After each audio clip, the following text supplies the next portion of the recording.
to Thinking Green. I'm Ronna, and we're a few days into spring, so we're going to talk about gardening a little bit, maybe not what's expected. But my guest today is Erin Walker, who is one of the gardeners at the Riverside Community Garden. And I also garden there, but she does more. So welcome, Erin. And we're going to talk about the current situation with the Riverside Community Garden, which has been in existence since 2013. It's had a dozen, 15, 20 gardeners every year. There's been a lot of turnover, but it's grown and is now threatened with being removed, which might mean eliminated or moved, to make way for Habitat for Humanity to build 3 duplexes on the parcel it sits on. So we gardeners aren't happy. So welcome, Erin. Yeah, so glad to be here. And so I guess I'll start by asking you, like, how and when you got involved with the garden. Sure. So I've only been a resident of the Riverside neighborhood just for a short period of time. I'm coming up on about 2 years. Prior to that, I've lived in other areas of New London, Moorcourt, over on Connecticut Ave, a couple of different places, Bank Street even. But I moved to Adelaide just a couple of years ago, and immediately I was attracted to the area because of the garden and the park. Those were 2 huge bonuses to finding a house that I could afford. Also, I found a nice house that me and my dogs could live in, and it was great because it was right there next to the community garden and right next to the park. I walk my dogs in the park every day, and immediately I pursued getting membership at the garden as well. I've gardened all my life. It's been something I've been sort of trained to do since adolescence even, because of budgetary reasons and because of nutritious food, really. Yeah, I like getting my hands in the dirt as well. Yeah. So since you've been gardening, and as a relatively new gardener, is it what you expected? Or what have your experiences been like? I wasn't sure what to expect. If I'm being completely honest, I'm very introverted. I work from home. I have a lot of social anxieties, and like you said, you enjoy getting your hands dirty. Gardening for me really helps me feel grounded, and to deal with some of those, sort of behavioral, I guess, issues, if you will. But I was especially surprised because of the number of people that I was exposed to and met as a result of being part of the garden. Being sort of new to the neighborhood, I don't think I would have had the same opportunities to meet with my neighbors, to meet with you all, and really to make some friends in the community, if I'm being completely honest. It's an interesting neighborhood too, and the group of gardeners, I have to say, it's the one area that, like, people who garden are everywhere on the political spectrum, and we all garden together. Yeah. And there are some people, most of the gardeners live in the neighborhood.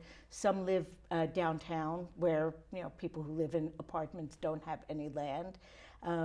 I live sort of the other side of town, but there are a few people who don't live in town but are city employees who have been very long-term gardeners, and it's just a really interesting mix of people whose social circles wouldn't have intersected at all if it hadn't been for the garden. Yeah, I could not agree more.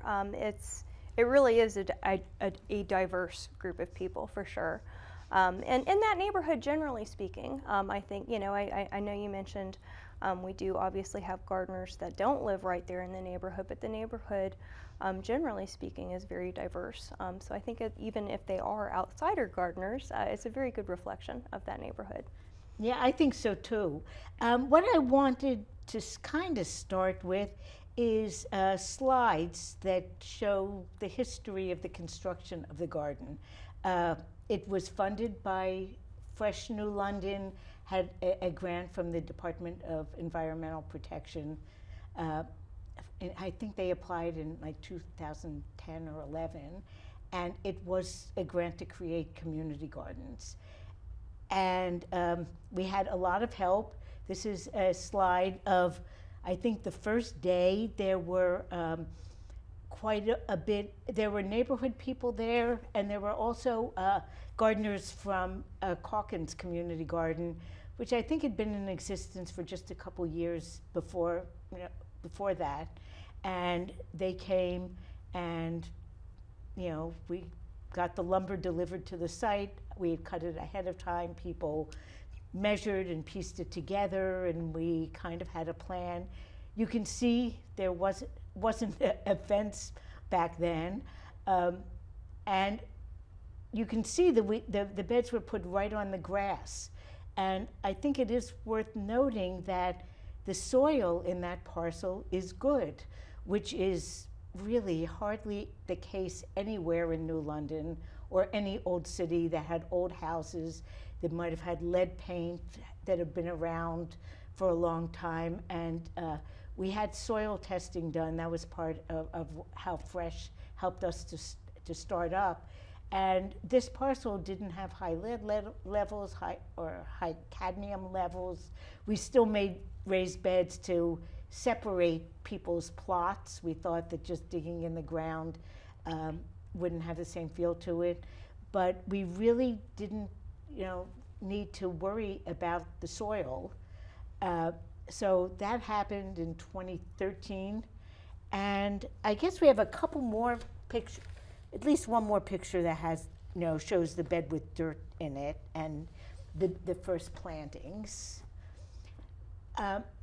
So I have to say, we were kind of naive the first year, and we thought, oh, it's a gateway to the park. We don't have to have a fence. We can be just open. And it didn't work. We had a family, I think from Bangladesh, that lived on Rosemary Street, and they were really ambitious gardeners. And we had a neighbor who kept asking them to share their produce, and they said, no, it's for feeding our family. And then one day, they'd leave, and the neighbors would just take their squashes. Just take it anyway. And so we decided we did need to have a fence, but we still tried to make it look like, I don't know, not chain link. So so we have a couple. So those first pictures were what we did the first year, and now we have a couple other slides that show what we did the second year. Okay, so we have dirt in the beds, and I think we'd already seen the picture of the dump truck. And the second year we put the fence in, purposely an ornamental fence, so it didn't look. It was private, but it didn't look like it was prisony or anything. And we had water put in the second year, and I think toward that year also we got a grant from Dime Bank to put in a shed. We got a new grant from the Community Foundation that we had students come over the summer. That is just the primer. That is not the current color of the shed, but we had students from the Boys and Girls Club that was at the high rise do the painting. And these are the more current pictures. The one on the right is really from last summer. So that's what it looks like now. A lot of things growing on terraces. And the picture on the left is probably from about 2016, and I put it in because it is in the New London's plan of conservation and development in the area that they talk about urban agriculture. And they used a photo of this garden to illustrate that the city is supporting urban agriculture. So that's where we are now. So over the last, I don't know, year and a half maybe, things really kind of changed. And we're going to go through the timeline because there's really actually been no other opportunity over the last year or so that we've been dealing with this to just share the whole timeline of what's happened in terms of the threat to the garden. Yeah. So I'll start with the first couple, and then after that, Erin, you know better than I do. In June of 2023, we actually talked to a couple people from the Community Land Trust. They had an offer of a house that could be moved from Belden Court to a lot. They could have gotten the house for free. It was still expensive to move it, but they were looking for a lot. And the Riverside Park Conservancy wrote a letter in support of the idea of their putting a house on that corner of Central Avenue and Adelaide, thinking the garden wasn't using it, for one thing, and the park could use more population living near it. A lot of people in New London don't know that the park's there. If they know it's there, they have no idea how to find the entrance. So we thought that, in the city, parks do well when you have a lot of people living just outside the border. So we were supportive, but they did not get the grant from ARPA that they had hoped for, and the house actually burned down before it moved. Before it could be moved. Yeah, so it was kind of messy, but not much happened until maybe towards the end of the year. The city started talking to Habitat for Humanity. We didn't know really anything about it. You saw the banner that is still at the park, and it's got our email on it, that forwards to about 4 gardeners, and no one said, oh, we're talking to Habitat. But on January 9th, they apparently applied for a community development block grant to study the idea of putting houses on that parcel. And we discovered it on February 20th of last year. There was always a public hearing the day after President's Day that every organization that's applied for one of these grants gets to talk to the Public Welfare Committee for 3 minutes to make a case. And I was there because Riverside Park Conservancy was trying to get money to repair the wall along Stanners Street. And imagine my surprise that someone from Habitat was asking for money to develop a plan for Adelaide. And I emailed and didn't get an answer back very promptly, but finally got to meet with Sarah Luffler from Habitat in the beginning of April. And at the time, we're told it's up in the air, it may not happen, it's a difficult site, they have other big projects first. And the answer to my big question was, can we sign up gardeners this year? And we were told yes. And that's sort of your cue, because after that, I really didn't do a lot. Yeah. I stepped back. Well, and essentially, and I just want to mention that when the city was in talks with Habitat back in fall of 2023 and sort of never brought it up with us, we didn't even find out about that until last week? So it's just been really interesting and really disappointing in how this has been handled by Habitat and by the city, because they have not been transparent in any way, shape, or form. As you mentioned during your meeting in April with Sarah Luffler of Habitat, she said, this plan is purely hypothetical. We have no guarantees. We're really busy. At the time, they still are in progress of a big project in Ledyard of, I think, 40 houses or something like that. And she continued to say that. And they broke ground just this past week or two in Norwich for another big project. Yeah, she's continued that tune of this project is purely hypothetical this entire time.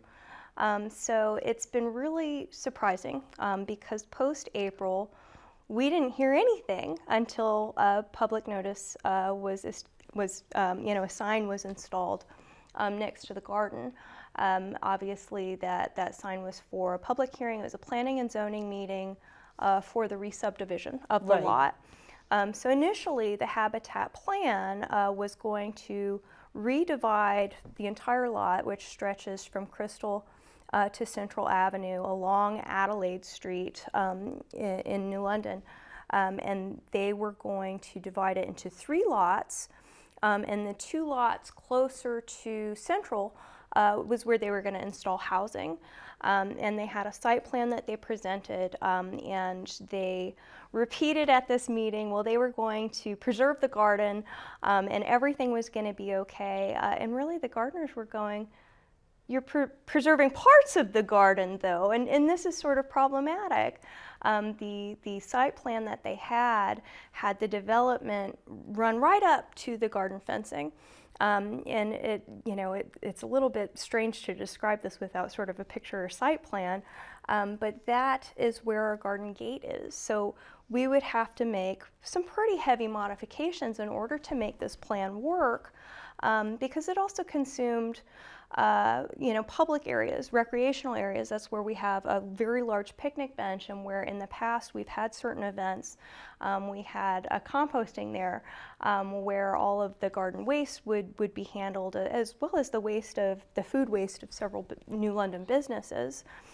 So it's not like we weren't using all of that space. Sure, there was definitely enough room for a house, but not for 2, and not in the way that they did it.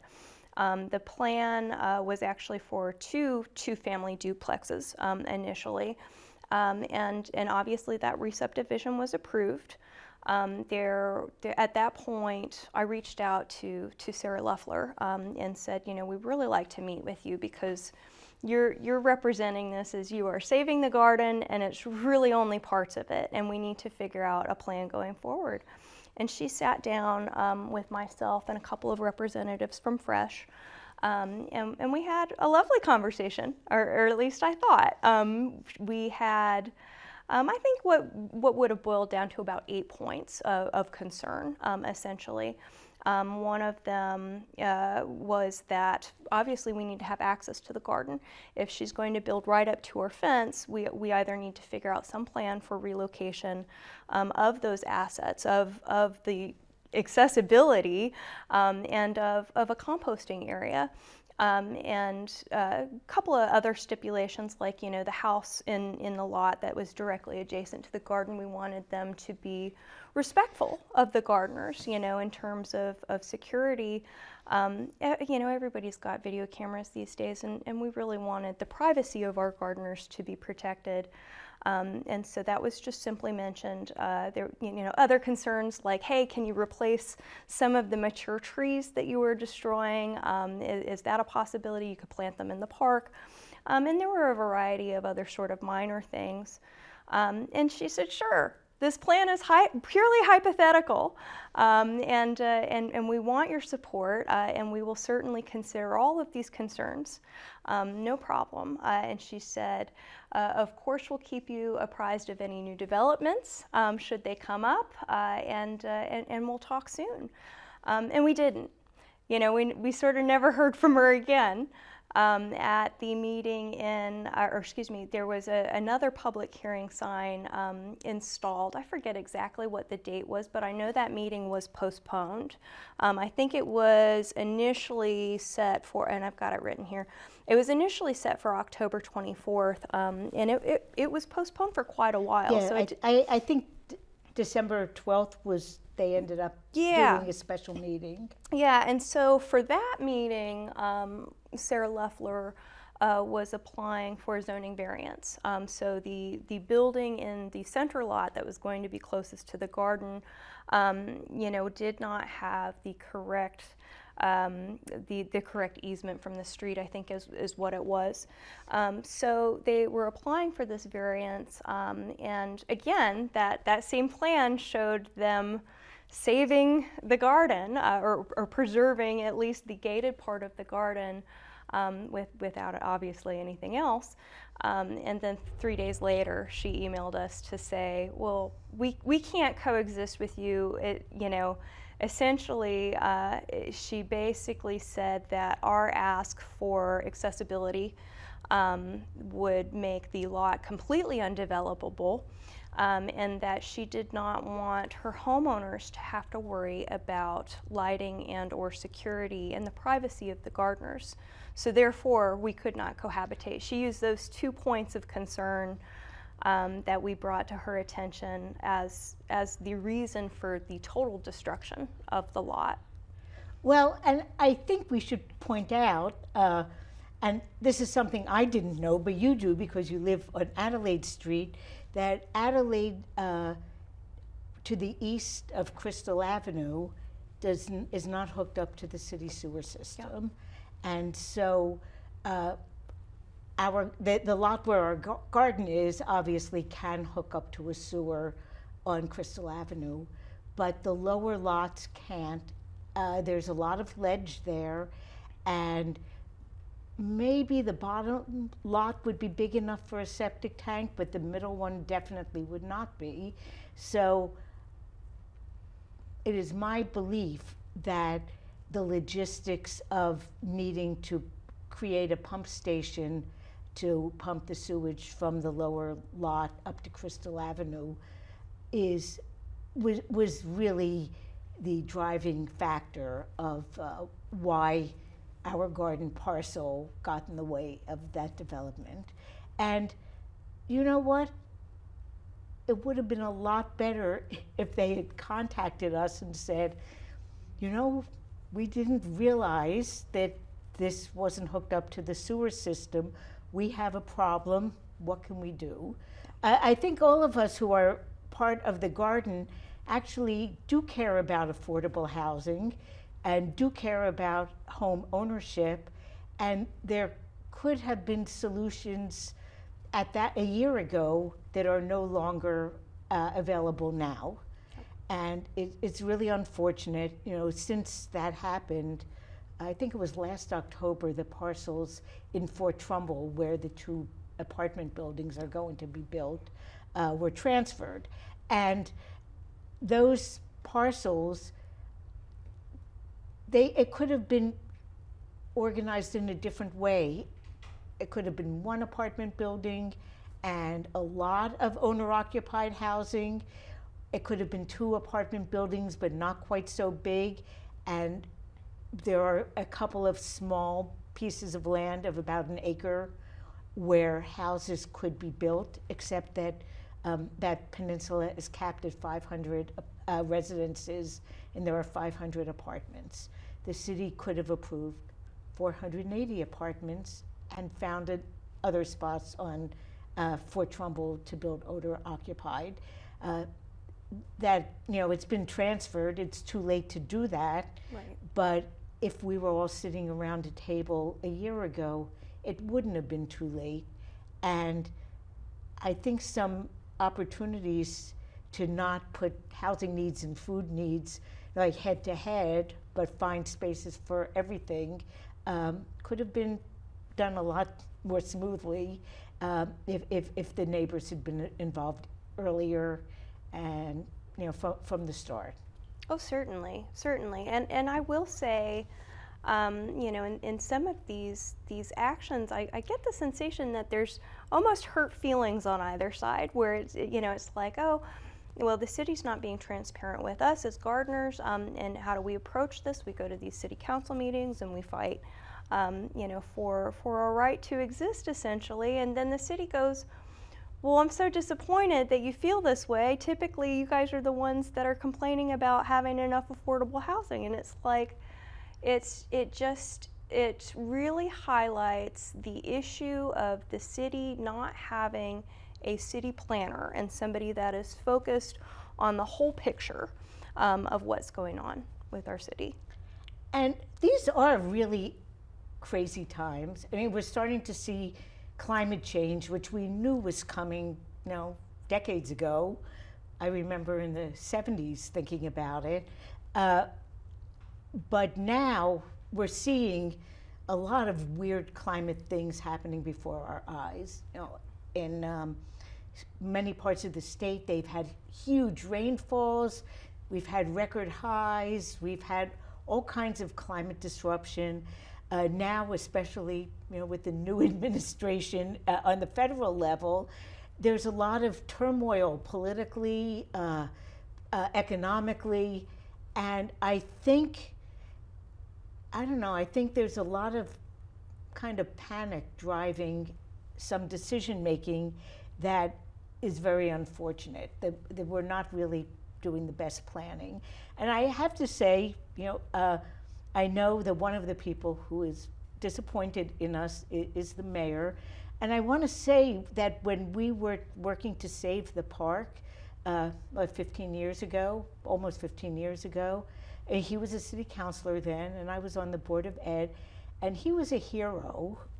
He wasn't the only city councilor who didn't want to sell the park, but he was the only one who actually worked both behind the scenes and out in public to bring awareness to how this neighborhood has been so neglected. The people who live there, so many of them were people who moved to that area after redevelopment happened in the 60s and 70s, or moved from Shaw Cove in the 80s.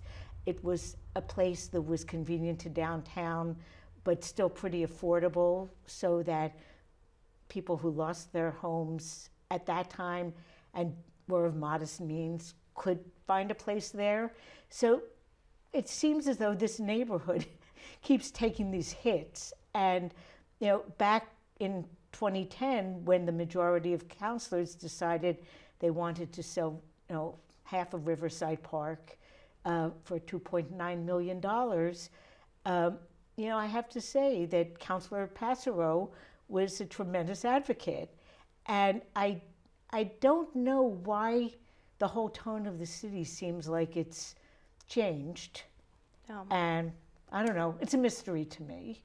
Yeah. And it is unfortunate because I feel as though decisions are being made solely based on property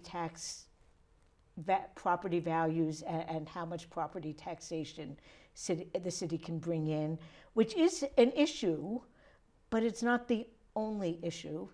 If people's wages are double, but everything they buy is triple, you don't have a net gain. And I feel as though in some cases there's land that their highest value isn't the tax dollars they can bring in. They have other things to bring us, especially in these weird, unstable times. Yeah, I couldn't agree more. And as I mentioned, gardening is a big part of my personal budget. New London last year, and again, I was very new to the neighborhood, very new to home ownership generally speaking, and my taxes doubled. And the only way I was able to offset that was through the community garden, ironically enough. And then this year, that's going away, and we're having to fight for it. And just historically speaking, the couple of things that you've said, the soil being completely untouched essentially, and of good quality in the community garden is because that land's never been developed. Historically speaking, even though the neighborhood has had all of these impacts from the Gold Star Bridge and from urban development, and basically whole blocks in the neighborhood were wiped out by these different redevelopments. That one parcel has never ever had anything built on it. It was considered part of the park for a period of time.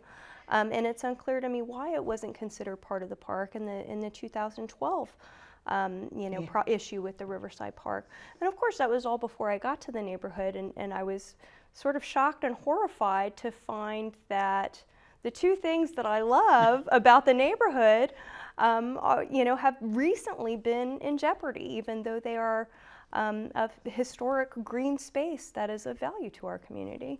And in that neighborhood in particular, so there was a time, maybe about when Riverside Park was, threatened itself, that I was looking at the population of New London through the decades. And between 1960 and 1990, New London lost a third of its population. It went from about 35,000 to 24,000 residents.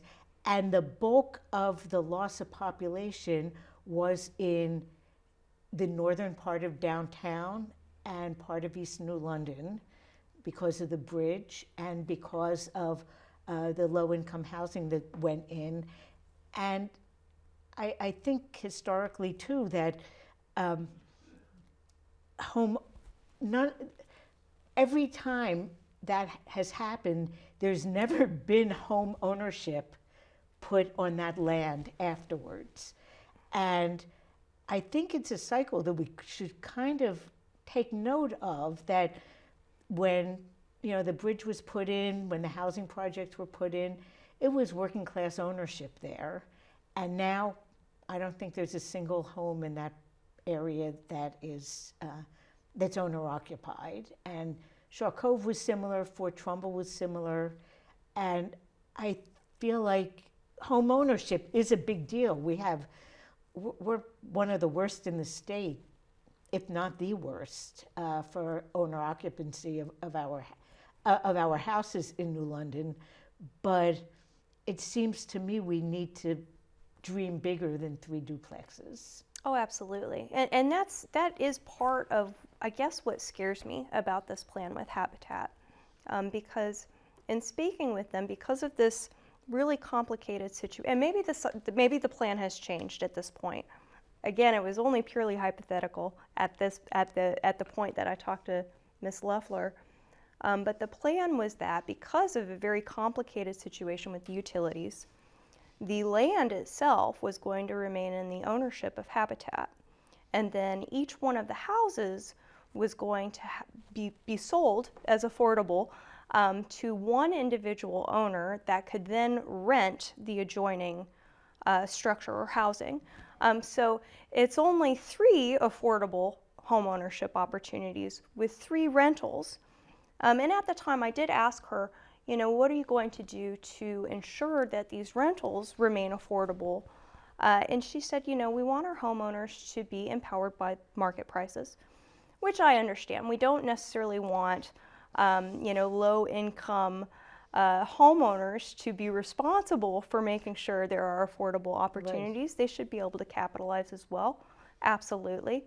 But I was more perplexed because Habitat wasn't able to answer me in terms of, what if landlord-tenant issues arise, or something falls into disrepair in the apartment? How are you going to support these low-income individuals that are now landlords? And they didn't have a very good answer they didn't have any answer for that. And that is unfortunate. And I wasn't aware of that, but I know that Hope and Echo have used that kind of model for a long time, preferring duplexes and having some kind of rent control for their tenants, but still the rent helping the owner pay their mortgage. And the Community Land Trust has a different sort of arrangement, which is a very detailed land lease and conditions and support for people who suddenly find themselves as landlords. So there are places where Habitat can find policies. It's not reinventing the wheel.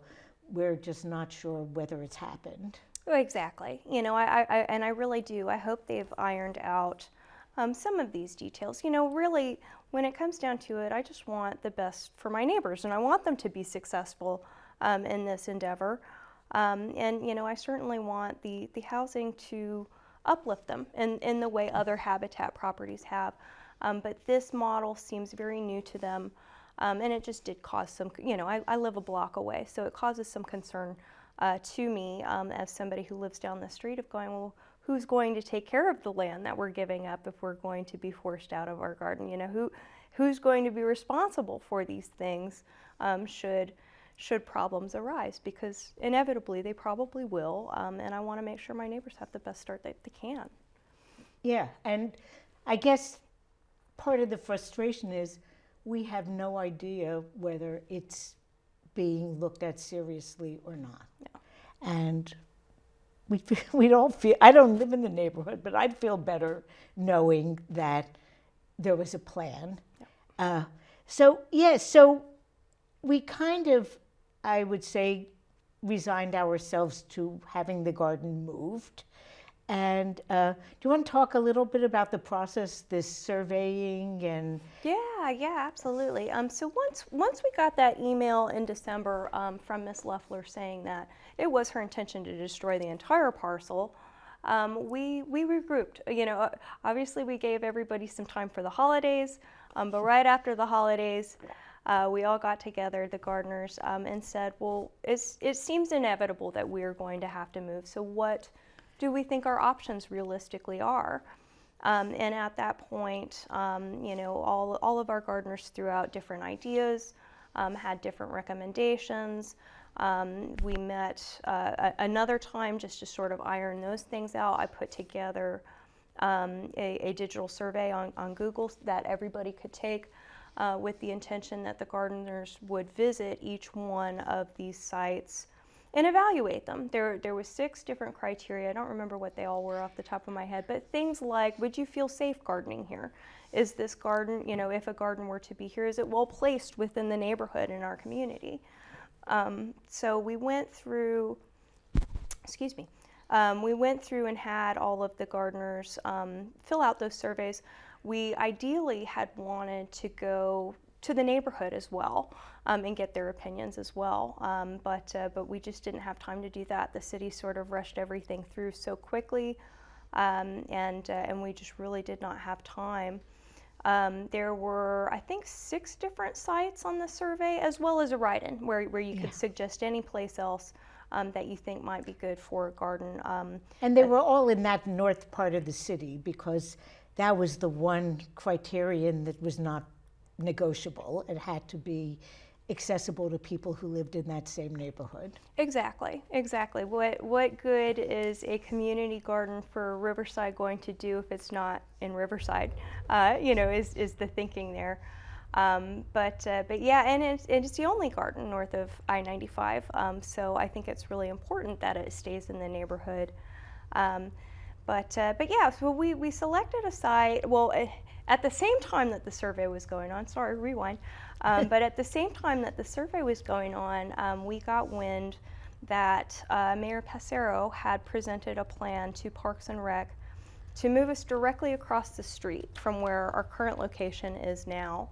And it was a little bit puzzling and surprising because we had no idea that he was going to propose this plan, that he supported this plan. I have a picture.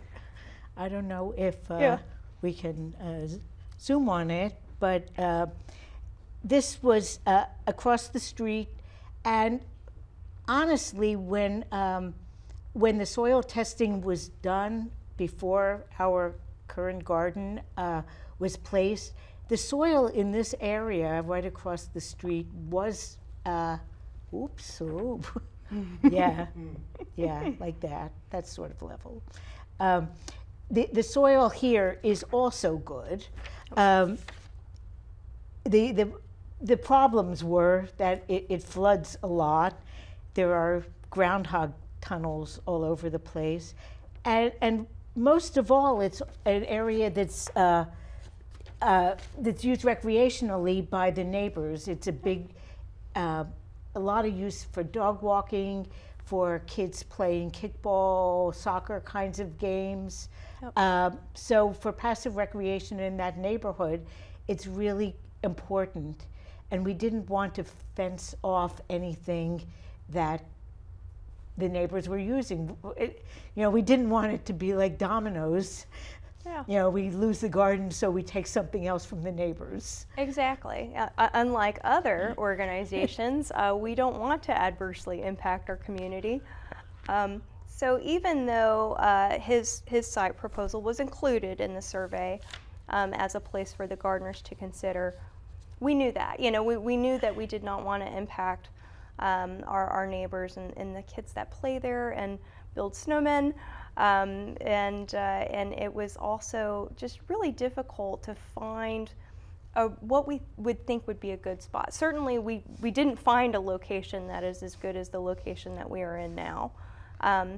But with that in mind and not wanting to adversely impact our neighbors, we chose a parking lot. And we do have a slide that shows the parking lot. It's about half a block from the current garden.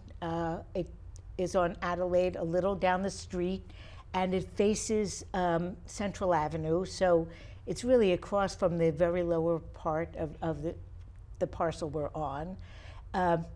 There is a UPS truck in it, but it's empty a lot of the time. And the history of this lot is that it was put in maybe, I want to say about 5 or 6 years ago. Our last city planner, Sybil Teta, had a vision of Riverside Park being more pedestrian and bike friendly with less traffic running through it. So her idea of master plan for the park really was to have some parking lots along the perimeter and paths for people to walk in. And at first she really wanted this entrance road that everyone uses, she wanted to close entirely. In the end, there was a compromise and it became one way. It used to be two-way, if you believe it or not. It's sort of amazing to think that it ever had two-way traffic. But the parking lot, the plan was kind of abandoned when she left. And this parking lot is only really used when there's been work done on the streets and the work trucks have parked there. And I think that this plan was shown to the mayor and shared with the city councilors, and the response actually was not bad. We have one last slide of what our plan is to do with this. So that's the lot, and we actually measured our length of fencing, and although the fenced area would be smaller, we have enough fencing for like a 54 by 42 foot fenced in area where the raised beds could be. We might have to reduce our numbers a little if when we started moving the beds we thought things looked too crowded, like you couldn't pull a wagon in the aisles. But it could work. It's on millings, so the beds would have to be built 6 inches higher because unlike our current location, the roots can't go all the way down into the soil below. But there's room for the shed in the upper right of that fenced area and room for a water faucet on the lower left corner of there. There's a space to put snack beds in front. You can't see it from here, but the grassy area behind that parking lot has a picnic table and grill on it that is also underutilized. And we thought having the garden there might make that area more utilized. So we retained some parking spaces, and then the right side for things like compost or mulch, or maybe a workbench for a potting bench or a gathering space.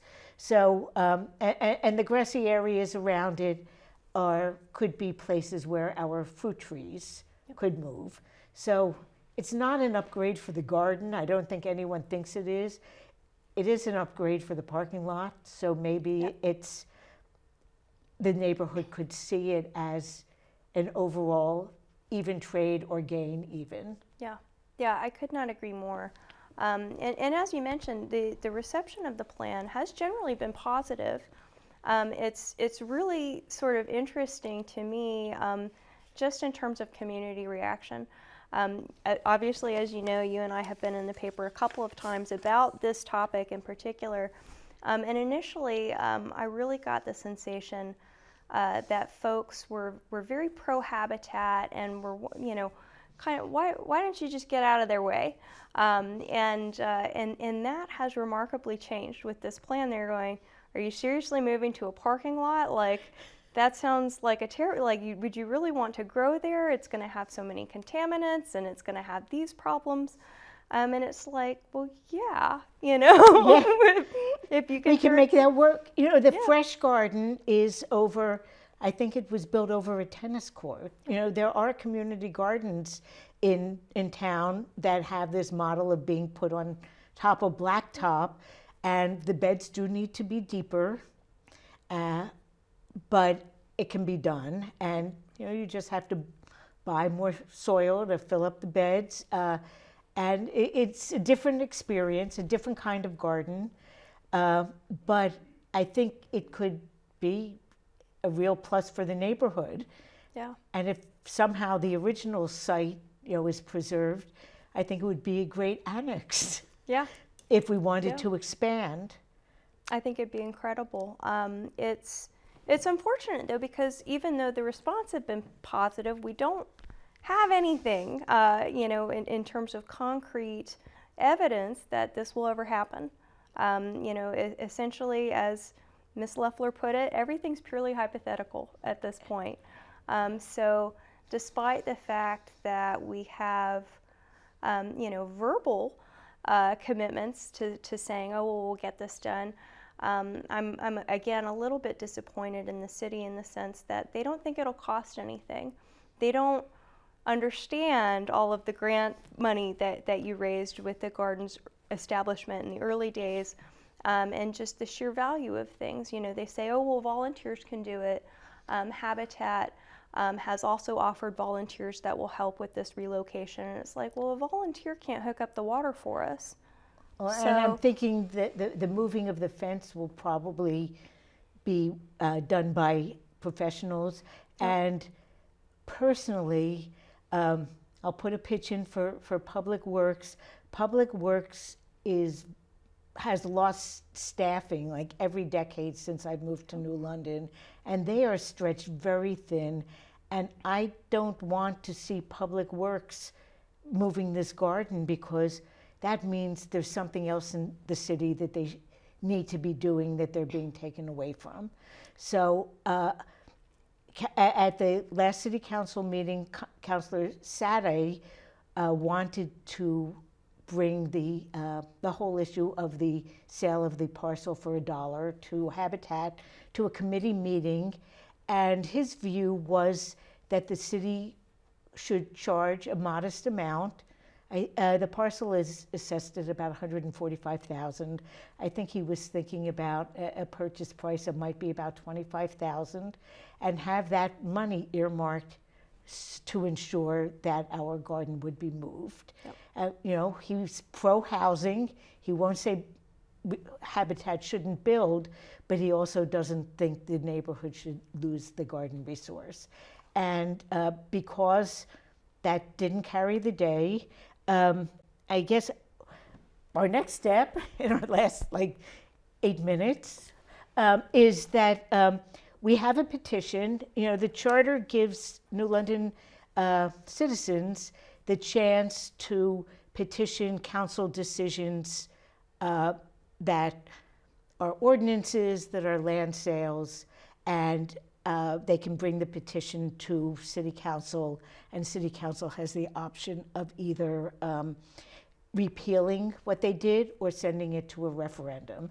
That's how the Riverside Park sale was stopped. You know, petition signatures were gathered. The referendum was actually 13 months after the petitions were handed in, because they were handed in just a little bit too late to be on that November's ballot. But if they repealed this and didn't send it to referendum, and then worked out a different deal with Habitat where there would be funding through the purchase that didn't come from taxpayers, that didn't come out of Public Works, you know, workload, we probably would say, sure, we're good with that. Yeah, I would even go on to say that if we had paperwork and something more than a verbal assurance, we probably wouldn't be petitioning at all. You know, really when it comes down to it, I think if either or the city or Habitat had been transparent with us from the get-go and in organizing these things and assisting us with finding a different plan forward, we'd be having a completely different conversation today. I think so. So the situation we're in now, we need to submit 282 signatures by April 1st, April Fool's Day. Yep. And the clerk has, I think, 10 days to certify them. So we'll see what happens. It will be interesting to see whether council would be more interested in repealing it and trying to strike a deal that really, guarantees that the garden will be preserved, or whether they decide to send it to referendum. Yeah. And if they send it to referendum, whether it would be in the middle of summer or on next November's ballot, which as a taxpayer, I kind of prefer not to. I don't want the burden of the cost of a special election to be because we forced it, because we're fine having it on November's ballot. Right. I could not agree more. So we do have. So if people want to sign our petition, we're about at the halfway point of gathering signatures. I don't know how many we have. We have, 12 to 15 people out there who have petition forms, and just you can email info@riversidecommunitygarden.org. Easy to remember, and you can sign. So in our last 2 minutes, I'm told, there are 2 events coming up I want to let people know about. Tomorrow night, the Community Land Trust is showing the film Homes and Hands about the origin of a few community land trusts in different parts of the country that have interesting similarities and differences from New London. Should be an interesting night. It's from, I think, 5 to 6:30 p.m. at the library. And on Saturday, Fresh New London is relaunching its food justice initiative. And that will be at the place on Garfield Avenue on Saturday from noon to 3. And both of them prefer pre-registration, and the information can be on their Facebook pages, on their websites for both Southeast Connecticut Community Land Trust and Fresh New London. So I think we are now out of time. We do have T-shirts. If you're really enthusiastic, if you want to collect some signatures, you can use the same email and get a T-shirt and a clipboard. Yeah. So I think that's it for tonight. Yeah, thank you so much for having me here and for talking about this with me. It's so nice to be able to talk about it for like 50 minutes without having to stop in the middle. Right. So I'm not sure who the guest is next week. I'm talking to some people, but I haven't gotten confirmation. So April Fools, we'll know then, and we'll see you then. And thank you, Erin. Yeah, thank you, Ronna.